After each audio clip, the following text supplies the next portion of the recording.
Hey guys, welcome back to the Bumblebee build.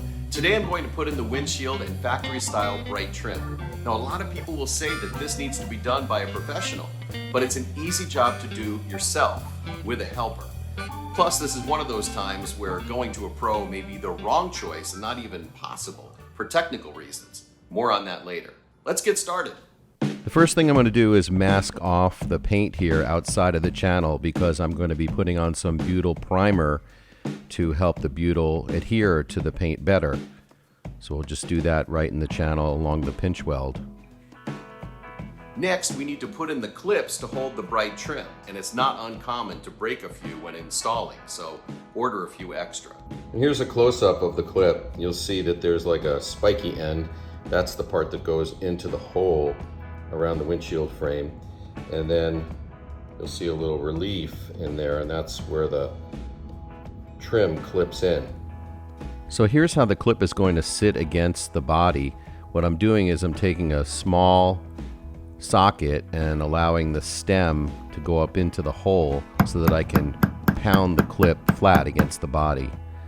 And then I'll follow up with a bolt on the rivet part of the clip and push that all the way down, and that's what locks the clip to the channel. All right, here's the windshield to dash seal. And that goes Right here on the top of this lip. and my buddy Paul lending a hand with the seal. It's pretty straightforward. It's just kind of a little notch in the seal, and you can tell it goes right on top of the pinch weld. That matte looking stuff that you see there is the butyl primer, and you definitely don't want to forget this seal because it's impossible to put it on after the glass is in. Don't forget, just make sure it's secure.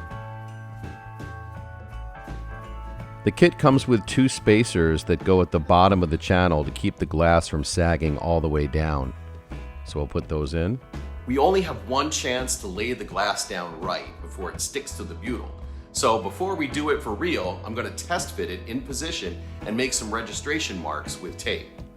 So for this test fit, we'll walk the glass around the back and put it in position, making sure that it's exactly where we want it to be. Drop it on the blocks and then let it gently fall back, supporting it from the back side. Once I've got the glass where I want it to be, side to side and top to bottom, I'll put pieces of painter's tape along the sides and the top and bottom to use as registration marks. And the way that will work is I'll cut the tape to free the glass, and then when I bring the glass back to do the installation for real, I know all I have to do is line up the tape, and I know that the glass will be exactly where I want it to be. Back in the 70s, all 914 windshields were installed with butyl. You know, it's that sticky, rubbery type material that's impossible to get off your hands. Modern windshields are installed with urethane, which makes a much stronger bond and allows the glass to be more of a structural component for rigidity. So why wouldn't I use urethane on my 914? Well, these cars flex quite a bit and butyl has more give. Some people who've used urethane report windshields cracking from those forces. In many states, professional installers are not even allowed to use butyl by law. So this is one of those times where the only way to do the job the way the factory did is to do it yourself. Now the butyl comes in a roll like this, and you want to make sure that you're using 5/16 butyl, not anything thicker, because if you go thicker, like with 3/8, you may not be able to snap the trim in. The windshield may be sitting too proud. And if you go smaller, like 1/4 inch, it may not contact the glass enough. So 5/16 is the Goldilocks number. So now I'm laying down the butyl in the channel, and I'm starting at the bottom in the center. And the reason why I'm doing that is because if I started at the top, the seam might cause a leak. So we'll start at the bottom and work our way all the way around. And I'm keeping the butyl towards the inside of the pinch weld. I want to make sure that the glass contacts it, and if you go too far to the outside, you may miss the glass. When I hit the corners here, I just kind of work around them. You don't want to break the butyl, it's pretty pliable. For the seam at the bottom, you want to try to have it bud smoothly or overlap a bit above and below rather than on top, so you don't have a high spot.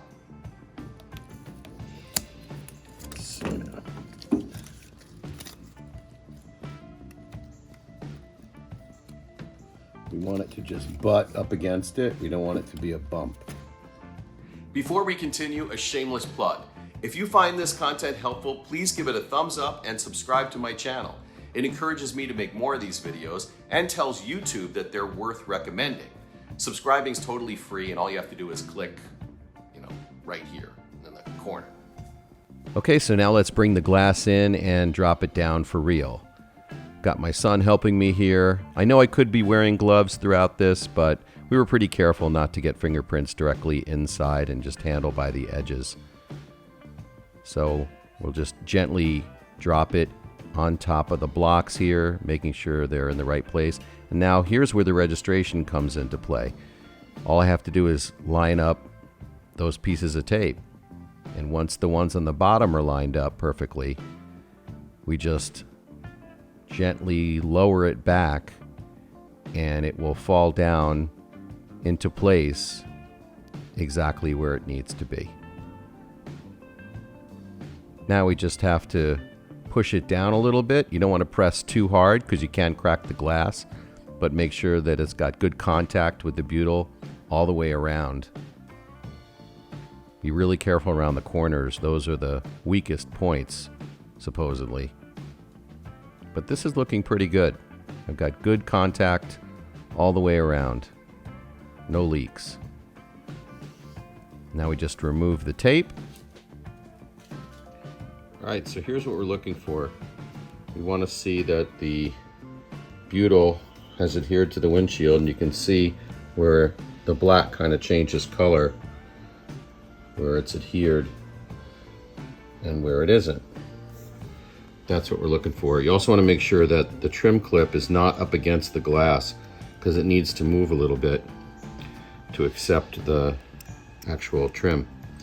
I normally let the glass sit in the sun for a while to set up and bond some more, but since this car isn't moving yet, that's going to have to wait.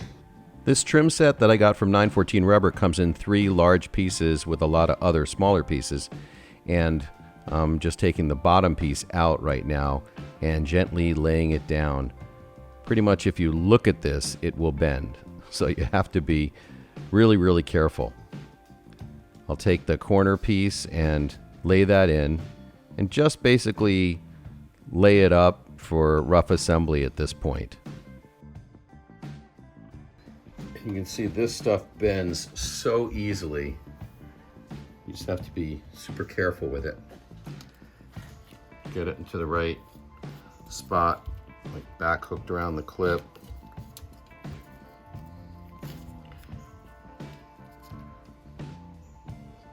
And then up on top here, we'll make sure we put the connector.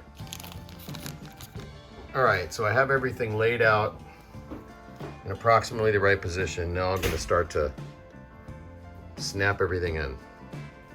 Now as I work my way around, I'm just gently using the side of my hand to punch it in. You don't want to go too hard with this because you'll bend the trim and then you'll be in a world of hurt. Everything is looking good here, and I'll just work my way around and make sure that trim is in all of the clips.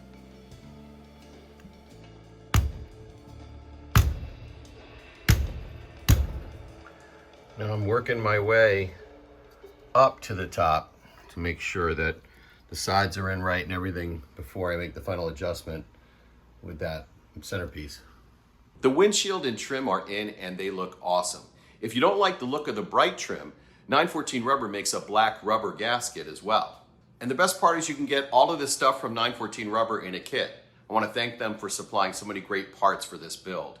Please give my video a thumbs up and subscribe to my channel for more 914 stuff. Leave a note in the comments. I try to answer them ASAP. Thanks for watching. Be safe and enjoy.